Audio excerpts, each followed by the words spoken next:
సామెతలు 3:33 నీతిమంతుల నివాస స్థలమును ఆయన ఆశీర్వదించును అని రాయబడి ఉంది. మనం గనక గమనిస్తే పరిశుద్ధ గ్రంథములో మొట్టమొదటిగా నీతిమంతుడు అని రాయబడినటువంటి వారెవరు? పరిశుద్ధ గ్రంథము చెప్పబడింది ఎవరిని అంటే మనం అబ్రహాం గారిని మనము గుర్తు తెచ్చుకోవాలి. ఆయన మొట్టమొదట దేవుని చేత నీతిమంతుడని పిలువబడ్డాడు. అబ్రహాము దేవుని నమ్మెను, అది అతడికి నీతిగా ఎంచబడినని వ్రాయబడి ఉంది. అబ్రహాం గారిని మరి అంతగా ఆశీర్వదించడానికి కారణం ఆయన దేవుని నమ్మాడు.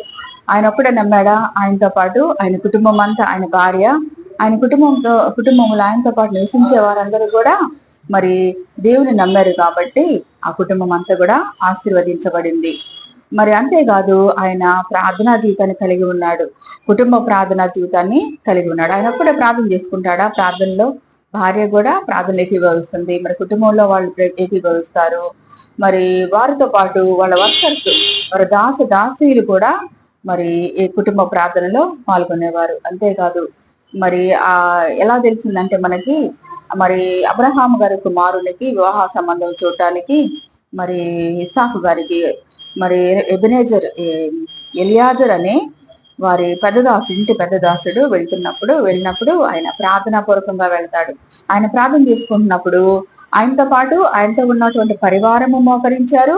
ఆయనతో పాటు వారు ఎక్కి వచ్చినటువంటి వాహనాలు ఏంటి? ఆ రోజుల్లో కార్లు ఉన్నాయా? కార్లు లేవు, బస్సులు లేవు, విమానాలు లేవు. మరి మనకి రవాణా సౌకర్యాలు ఏమి కూడా అందుబాటులో లేని కాలంలో మరి ఆయన వారి దేని మీద ప్రయాణం చేశారు? ఒంటెల మీద ప్రయాణం చేశారు. ఆ ఒంటెలు కూడా మోకరించినాయి అంట. ప్రార్థన అంటే ఆ ఒంటెలు కూడా ప్రార్థనా జీవితాన్ని కలిగి ఉన్నాయి, ప్రార్థనలో పాల్గొన్నాయి. కాబట్టి మరి ఆయన అంతగా ఆశీర్వదించబడ్డాడు. అబ్రహాం రాజులకు బహుమానాలు ఇచ్చేటువంటి స్థాయిలో అబ్రహాం గారు ఆశీర్వదించబడ్డారు.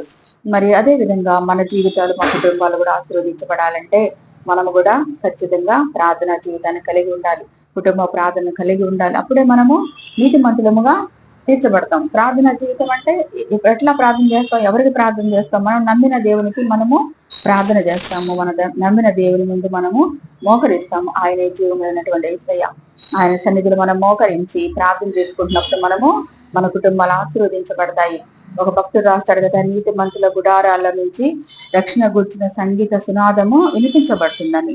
మరి ఆ ఇంటిలో మరి దేవుని గుర్చినటువంటి రక్షణ సునాదం అంటే ఆ ఇంట్లో వాళ్ళు పాటలు పాడతారు, దేవుని స్తుతిస్తారు, కుటుంబంలో దేవుని ఘనపరుస్తారు.